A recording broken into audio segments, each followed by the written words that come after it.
Amanda, the report confirms what many observers have been saying for a long time, that post-COVID international student program was frankly a bit of a mess. Yeah, I think a dumpster fire is a kind way to describe what is before us here.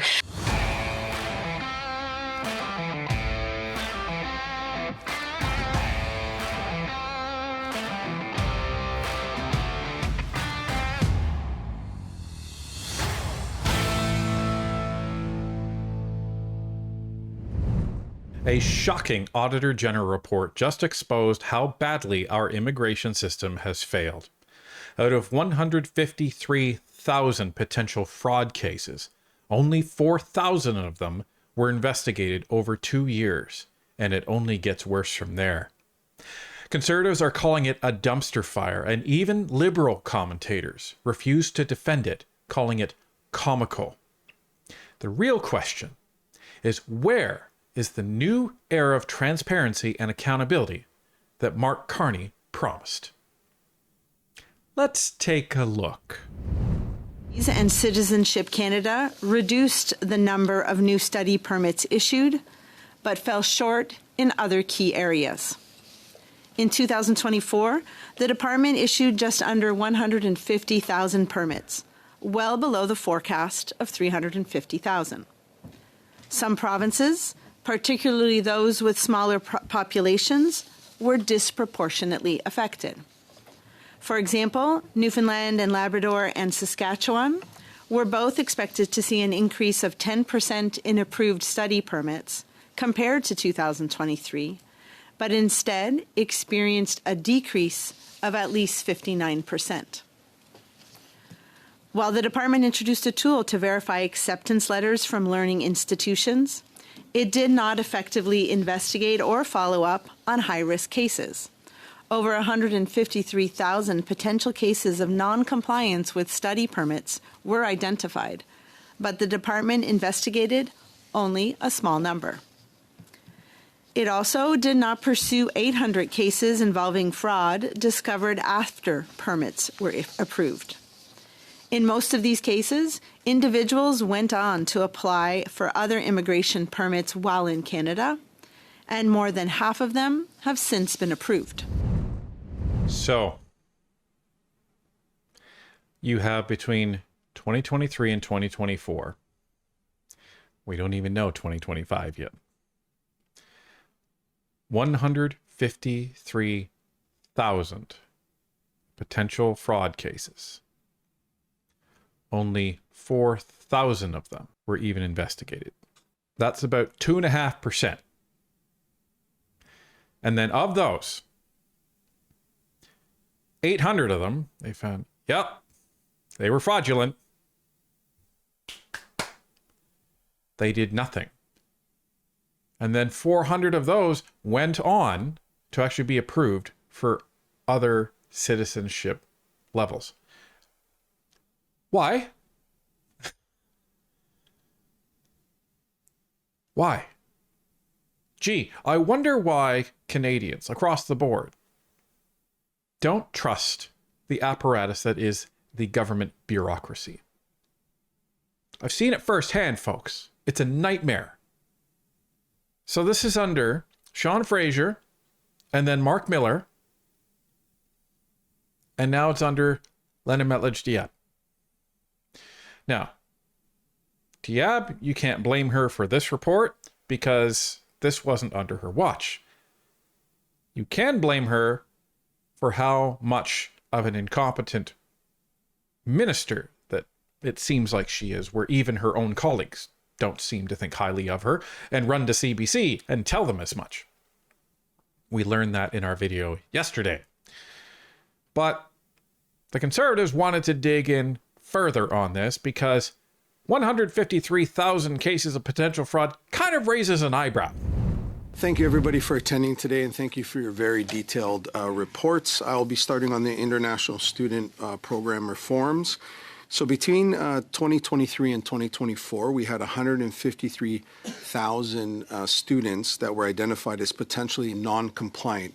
Now, in your report, you stated because of budget issues, only 2,000 were able to be looked at annually. So a total of 4,000 and change cases were looked at. So is it to my understanding that roughly around 49,000 potentially non-compliant cases were not looked at? Yes, that's the figures that the department gave us, is they only had funding to look at a little over 4,000, which means the others were not investigated. But I think what's concerning for me is when they did investigate the 4,000 is about 40% of them were closed. Those cases were closed, but it was because the students stopped communicating with the immigration department.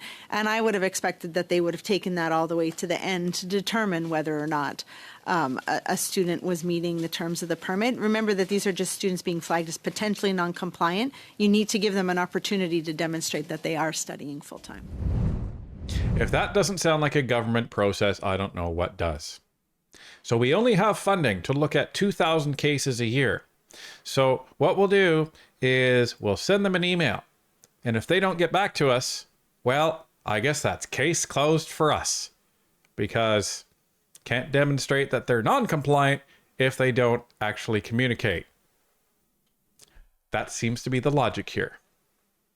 What a joke. Also here, so your audit examined nearly 550,000 individuals whose study permits expired in 2024. You identified, or there was identified, 39,500 individuals who could no longer be in Canada because they did not have immigration status. Where was this 39,000? How did we get that number? So I think this is one of the examples that I cited about immigration department not acting on the information that it had. Study permits have an expiry date, and they were not putting together a list of students who had expired permits to assess what was happening. So our audit team worked with them to determine how many students had expired permits, and then to find out whether... Sorry, just to make that clear. So it was your team who compiled that list, not immigration. So you found the error, and your team, on top of doing the audit list, or this audit, actually assisted them in helping and put together this list. Correct. We worked with them closely to go through their database and identify all the students with expired permits. The next step was then to assess whether or not they had applied for any other immigration permit. And that's where we ended up with our list of a little over 39,000 students. We then took that list and went to the Canada Border Services Agency and asked them to confirm if individuals had left the country. The result is about 40% had. Now it's up to the Immigration Department and Border Services to decide what to do with the remaining individuals and take action as they deem necessary. Okay, so even the Auditor General herself is struggling to try to not smile or maybe even burst out into laughter as she's answering this question. So what happened is the Auditor General's team took a list of around 500,000 students, and they identified not the agency, not the actual department who this is their specialty. They identified 39,000 that had expired permits as of 2024. And the immigration department didn't seem to know about this subset of students and didn't know what their status was. So this is 39,000 students that their study permit expired in 2024 and are supposed to be out of the country. And the immigration department didn't even know. The Auditor General's team actually had to find that. And then what they did is they then said, maybe we should find out what's going on with this. So then they took that information to the Canada Border Services Agency and said, hey, so are all these people gone like they're supposed to be? And 40% of that 39,000 had left the country, which means 23,000 and change. That's how many students didn't leave the country. And they didn't even know that until the Auditor General completed her report. This immigration system, and this is just one part of it, folks. This is just the student portion. What a disaster. We used to have the best immigration system on the planet. And after 10 years, this is the state that it has become. What a freaking gong show. Sean Fraser, Mark Miller. Well done, guys. And they have failed upward in their portfolios. So, what ended up happening? Well, this inevitably went to question period. And the lady that is probably one of the worst communicators in the Liberal Party, they actually allowed her to stand up and to answer questions. Speaker, this Prime Minister is rewarding and encouraging incompetence by putting the single worst immigration minister in Canadian history in as the new Minister of Justice. That minister caused a 300% increase in population growth. Now we know that there were hundreds of thousands of potentially fraudulent cases that he refused to have investigated. 97% of the cases of potential fraud were uninvestigated, and half of the remaining 3% were abandoned because the fraudsters did not respond to emails. Will the Prime Minister take responsibility for these incompetent Liberals and fire them now? The Honourable Minister of Immigration. The Honourable Minister of Immigration, Refugees and Citizenship. Thank you very much, Mr. Speaker. Let me repeat for that member and his entire caucus. As I said, since 2025, 100% of the discrepancies reported were followed up. And they were followed up 100% since 2025 with the high risk investigated. The Auditor General confirmed improvements took place. IRCC has tightened its approach, and we have control over the student visas. The numbers prove it. Thank you. Yeah. The Honourable Leader of the Opposition. Okay, now the mystery is resolved.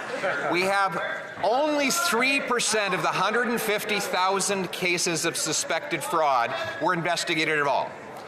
Half of those investigations were abandoned because the alleged fraudster didn't respond to their email. But now we learned they have followed up with another email, Mr. Speaker, and the threat is clear. If there is no response to that email, there will be yet another email, Mr. Speaker. With this kind of total incompetence under the leadership of the current Liberal Prime Minister, why won't he fire these 3 ministers so we can get the system? Mr. Speaker, Canadians elected this government last year because they know that this government has a plan. Our plan has results. It is not based on a script as they do on the other side.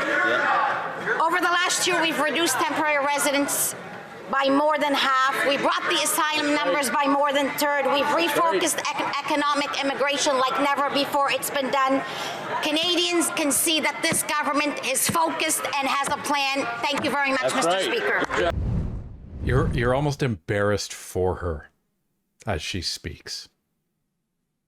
She talks about, well, we have a, what's the word? We have a plan, and we don't need a, where's my script? We don't need a script like the... You cannot make this stuff up, yet they do. She's trying to chastise the Conservatives about using a script, and she can't even follow her own script. She doesn't even know her own talking points. And her rebuttal to this whole thing, well, we followed up since 2025. Congratulations. You've spent 2.5 months following up. Do you want a medal? It's outrageous. And to give you a sense of how outrageous this actually is, we're going to go to CBC. Now, I'm not going to show you. Well, I'm going to show you one conservative commentator. But I'm going to show you a liberal commentator and what she had to say. Normally, you would expect the CBC to run interference and the liberal commentators to say, oh yeah, but Harper and but this. The failure of this magnitude, even they pushed it as far away from themselves as possible. So Priya, yeah, there was 153,000 potentially non-compliant students. There were 800 cases of outright fraud. Like, the department knew that there was fraudulent behavior going on, and they did not investigate any of those 800 cases of fraud during the period between 2018 and 2023. The AG found they just essentially ignored it. I mean, there's a lot of non-compliance and there's quite a bit of fraud in this program. I take the minister's point that they've kind of cracked down on it to this point, that they're working on improvements. But this is a really bad state of affairs, right? In this international student program, obviously there was a ton of abuse. Do you think that some heads need to roll? Do ministers have to take the fall for what went down? I mean, I think it's very unlikely that the prime minister is going to fire immigration ministers past, irrespective of whether or not there may be a shuffle in the future. And, you know, the current minister kind of gets shuffled out, remains to be seen. But to your point and to Kate's point about, you know, everything that the department kind of hasn't been tracking, one of the more interesting tidbits I found in all of this was that the immigration department also doesn't seem to be tracking why approval rates were down to begin with, right? Like, there was a 41% approval rate in 2024, which was significantly lower than the two previous years at 58% and 54%, and they don't know why. And it just seems to me that we should be tracking all sorts of things, you know, like when students have left, when they're trying to extend their stay, when they're trying to change the nature of their stay, like applying for permanent residency, when they're committing fraud, and please follow through on that. Like, don't just take a, well, they didn't answer and that be the end of it. Like, we should be tracking all of it. And while I certainly understand that the department might not have the resources to do this at the scale that's potentially needed, it seems like we should probably be giving them the resources to do this, or at least, you know, streamlining the efficiency of other agencies to be able to talk to one another and keep one another in the loop. So there's 4,000 investigations launched out of 153,000 potentially non-compliant students. Of those 4,000 investigations they launched, they found 3,100 of them were completed. That's what the AG found.